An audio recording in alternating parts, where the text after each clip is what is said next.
welcome to our living room. This is From the Disney Couch, and you're joining us on the quest for the ultimate Disney movie. This week we're watching Oliver and Company.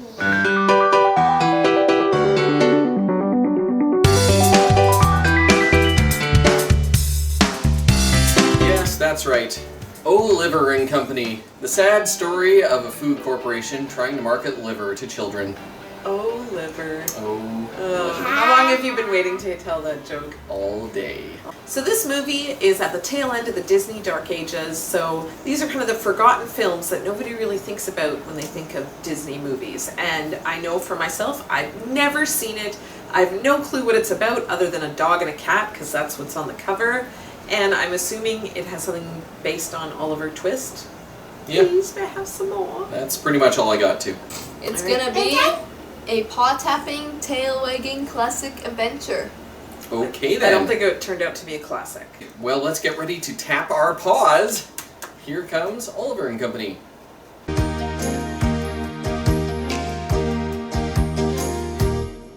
Now it's always once upon a time in New York City. It's a big old battle, tough old town, it's true. Why should I care? So we have the hit song. Not yet. We gotta talk about it. Boy, don't jump the gun here. It was cute. It was okay. Yeah. First time for all of us seeing it, right? Yeah. For all of us. It definitely had kind of a Saturday morning cartoon vibe to me. Yeah. Like I could almost picture all of those characters and all of those scenes being in like half-hour segments on a Saturday morning cartoon. So Yeah. I don't know if it's just because it had like a real 80s vibe and that's when I watched cartoons. was in That the could be 80s. it, yeah. So- And I think part of it too was there was a fair amount of computer animation in this one, which is all groovy and groundbreaking, but it didn't match. So the computer animation was used for cars and subways and backgrounds and funky moving things, but the animation style was totally different than the characters. So it was almost like these characters were sitting on top of something that didn't quite match. So maybe that was it.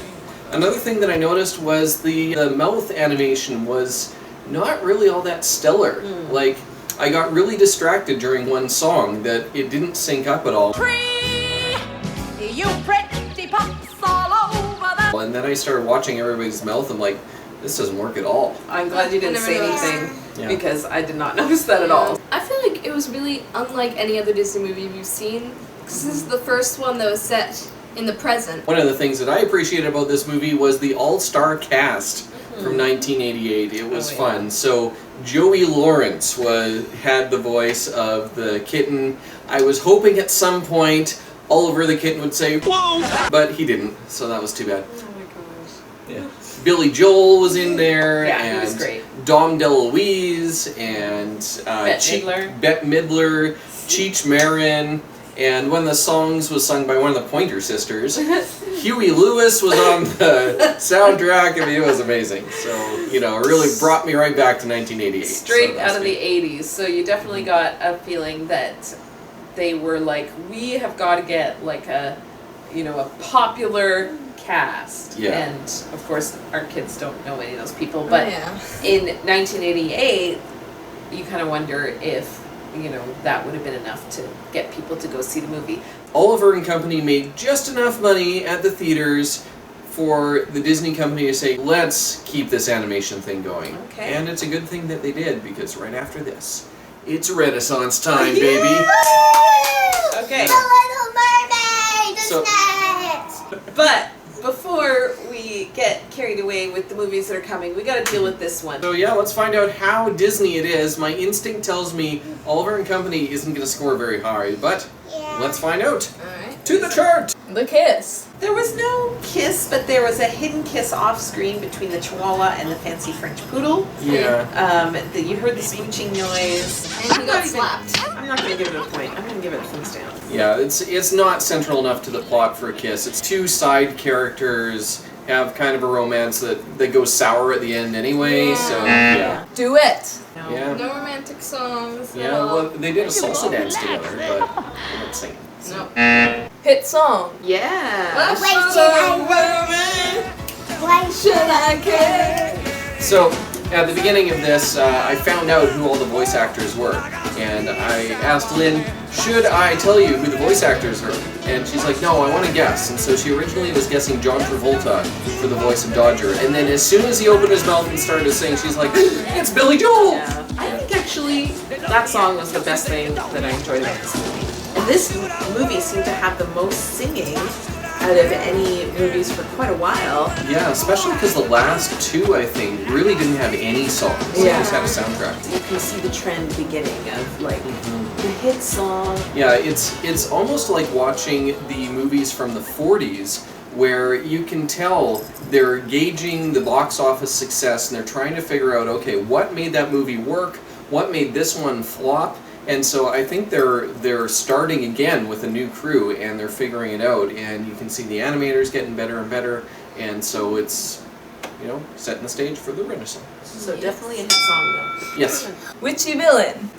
No witchcraft. Nope. Just set in real world New York 80s. Yep. Only the magic of the 80s. Ugly villain. Okay, so who was the villain in It Oliver was and Company? Sykes. Well, Sykes. It was The clearly lone shark? Sykes. Yeah. Sykes was definitely the villain, although Fagin behaved in some awful But manner. he cared about his dogs, and he definitely even though he was sketchy, I think he was shown in a positive light. That's true. He was so. Yeah. Stop being so shallow, Eddie. But for about 10 or 15 minutes in the movie, I would say Fagin was the villain because he was holding the kitten for ransom. Couldn't do it. He was Didn't go desperate. through with it. Yeah. Yeah. When he found I out it guess was so. an adorable little girl, Yeah. he has a heart, Okay. and I don't think he was the villain. It was definitely Yeah. Sykes. And I don't think Sykes was that ugly. He was just kind of intimidating. It was big. You know what? Sykes kind of reminded me of that cartoon Batman. Oh, yeah, just the triangular shape of his body. Yeah. Yeah. He's actually Bruce Wayne. Death by falling. Oh, Not quite. Yeah, that was actually a pretty gruesome Yeah. way to Yeah. end a villain. He did a head-on collision with a train in the middle of the Brooklyn Bridge and perished in a ball of fire going into the water. Yeah. So he fell eventually, but I don't think that's what killed him. It was the train that killed Yeah. him. Okay, well, no death by falling. Alcohol. Oh, no. No. Just cigar smoking. I kind of expected Fagin to be like an alcoholic, but that didn't happen. Yeah, and you kind of always wondered why he owed Sykes so much money. Like, he didn't have anything. Maybe he was a Yeah. junkie. Yeah, maybe. But no alcohol Yeah. shown in this movie. I guess they figure they can get away with bar drunkenness drinking scenes if you're dealing with mice and rats, but with real people it kind of pushes it over the line, and so I'm glad they didn't go there, but it's still surprising. Yeah. There's plenty of opportunities where they could have had drinking in here, but they didn't. Missing parents. Where were Oliver's parents? yeah. He was definitely orphaned. Yeah. Not only 'Cause he's all orphaned, autistic. but he was the last picked in the litter, and then his cardboard box filled with water. Yeah. It dissolved. It was left in the rain. I was almost crying in that part. didn't know It where set to the go. stage immediately that he is the one to feel sorry for. And they also, kind of paralleled his story with Jenny. Like, she, had parents, but they were missing from her life because they were always off doing important business. Yeah. And she was left at home alone with the butler to raise her. And so, Oliver needed a family and someone to love him, and Jenny needed a family and someone to love. So definitely the missing parent storyline was here. Dad with a stash. No, all the dads were missing. Yeah. Yeah, Butler didn't have a stash. Yeah. No stashes, but it was the 80s. If you're not Tom Selleck or Burt Reynolds, you can't pull off a mustache in the 80s. So. Talking animals. Yes. Yeah. Yes. Yeah, it's almost a given at this point. In a Yeah. Disney movie, there's going to be some animals talking. There was even bluebirds Yeah. in abundance. Yeah, quite a few. So bluebirds. many bluebirds. And I thought it was quite funny, the whole singing scene with Georgette the poodle singing about how it's hard to be perfect or whatever her song was. She was such a diva, and they kind of had a take on Cinderella with bluebirds coming to dress her. But Yeah. I thought she was gonna be the villain, but she really wasn't. Unlikely partnership. Well, it's Oliver and No. And Dodger? Roger. At the No. beginning, They didn't like each other. they were trying to get hot dogs together. Dodger was all smooth, like, hey kid, wanna help me out? And Oliver's like, oh gee, sure. And then he just left him and he's like, oh wait, but then he kind of accepted him later on. There's never any like big conflict between them. It was just Other kinda, than that Dodger took the hot dogs it was and just ran. kind of Dodger being smooth and Oliver like, okay, sure. Okay, no unlikely partnership on this one. Hidden Mickey. Yeah, we had a couple. There was one on the spots of Einstein the dog, I love Einstein. and Yeah. he moved around a little bit, so we didn't see him all the time, but in a couple shots it was there. Yeah. And Fagin had a Mickey Mouse watch. Yeah. He had I like missed that. he had like Yeah. 4 different watches Yeah, on. he One of stole. them was a Mickey Mouse he watch. stole the watches. That's awesome. I Yeah. totally missed it. So, So- yes, Hidden Mickey. The book intro. No, Nope. it was Mm-mm. based on the book. It was very loosely based on Oliver Twist by Charles Dickens. But like Yeah. not enough to give it a book open. Yeah, that's Yeah. true. It's not like they were telling the story of Oliver Twist. Yeah, they'd have to open up Oliver Twist and then start ripping pages out Yeah, yeah. and putting some rap music in there to make Yeah. it work. And another page into a Coke ad. Yeah. Incidentally, this was the first Disney movie to feature, in-movie advertising. And so there was some product placement in there that they'd never done before because they'd never set a movie in modern times. But the studio said it was more about setting the scene in New York and there's Yeah. advertising there and they're not selling out. By the way, buy the toys at McDonald's. Resurrection. Yes. Yes. Whoa. Half a mark. Half. I'm gonna Yes, give it a kinda. half. No He didn't magic die. sparkles. He wasn't even like, we all knew he wasn't dead. We knew And he wasn't dead. It was like 3 seconds he was laying Oh there. no, it was like 15 at least of It was grief. much shorter than last time. We know he wasn't dead, but the characters thought he was dead. And so the writers were trying to write that it seems like Oliver has died. Half a mark. Yep.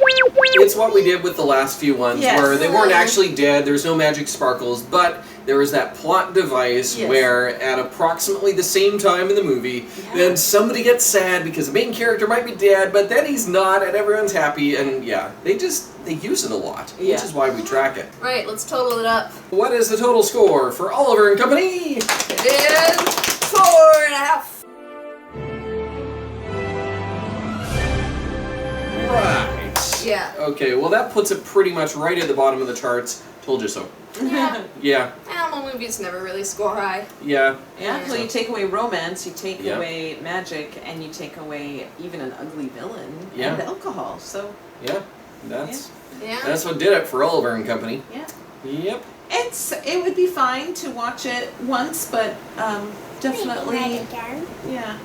Glad I saw it for the Billy Joel character, but other than that, good to put it in the Disney Dark Ages where it belongs. Yes. Yep. Thanks for joining us on this journey through the Dark Ages. We're near the end of the tunnel, so next time it's going to be The Little Mermaid. As you can tell, we're a little excited about that one. And we've already got our costumes blend out, so you want to be there for that one. Please make sure to subscribe to us if you haven't already. Thanks for everybody who's joining us on this journey. Like the video, share it with your friends, send us money, it's all good. So thanks for joining us on the Disney Couch. We will see you next time. Bye! Now can we watch the bonus features? No, I'm sorry. It's Oliver.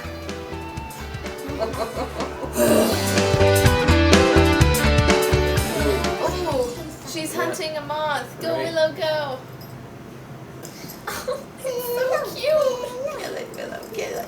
Ooh, it's getting real now. It's over there, Willow. That way, that way. That way, that way. Cats don't understand hand gestures like dogs do.